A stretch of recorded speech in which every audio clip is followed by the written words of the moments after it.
Let's play a game. You be the consumer and I'll be Sonic Team. Here's your controller!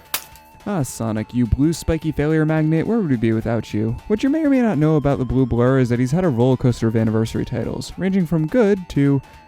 well, Sonic 3D Blast was released in 1996 and is the unofficial 5th anniversary of the franchise. Due to the momentous occasion, they decided to do something revolutionary by making it not good. Yes, this was one of the first quote-unquote bad Sonic games, and it was released on the poor bastard's 5th birthday. I smell foreshadowing. 5 years later, on the 10th anniversary, we got Sonic Adventure 2, which at the time was great. Sure, nowadays you can poke holes in the lackluster story, the boring treasure hunting stages, and the fact that Tails became a paraplegic and now has to reside in a mech. No? Why else would his stages be like this? But back then, it was great. It needs a remaster. It's got good cores and a good idea, but it's starting to age kinda poorly. It's still aging a lot better than— oh Christ. Ah yes, the 15th anniversary of Sonic the Hedgehog, or as I like to call it. Now, it didn't start off that bad. There was Sonic Riders. It started off very poorly, but the main come stand on the Hedgehog's legacy came in the form of 2 main series titles. The first, known as Sonic 06, was an awful, broken, unfinished slog of a mess that only the most desperate of Sonic fans would return to.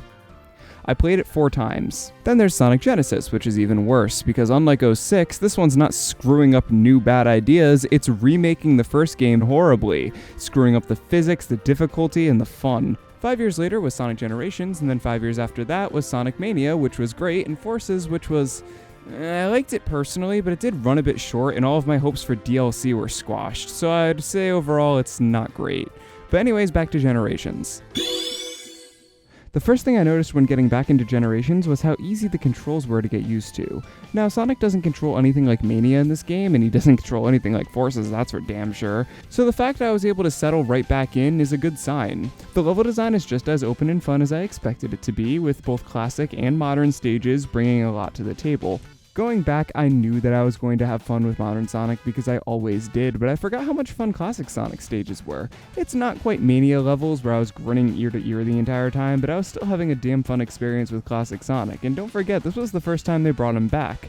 I didn't love the bosses now that I think about it, especially classic Sonic's bosses. They're basically just wait for an opening and hit it, but I guess you can sum up most Sonic bosses like that. I will say that it's very strange playing a classic Sonic game without the drop dash. I'm so used to it now. The presentation of this game holds up remarkably well. I don't remember it looking this pretty, but yeah, no, it definitely does. I highly recommend playing this on PC because you get 60 FPS and it's not that needy compared to a lot of modern games. And ironically enough, I think it looks far better than Forces, despite Forces coming out 5 years later. That's kind of pathetic. The best part about playing this on PC is you get the user-submitted mods like the Unleashed project, which is fantastic because it's basically all the levels from Sonic Unleashed Daytime stages put into Sonic Generations. And if you wanted to play the Werehog stages, what the fuck is the matter with you? Also, I forgot how much the soundtrack absolutely slaps. There's quite a few bangers on here that I suggest you listen to. I'm sure there's playlists on YouTube to look up. With all things said, I really enjoyed my trip back to Sonic Generations. I completely forgot how much fun this game was. I find it interesting that Sega seems to hit anniversary games out of the park like 50% of the time, and I'm glad to say that this is one of the better ones. Here's to hoping the 30th anniversary game's good and not like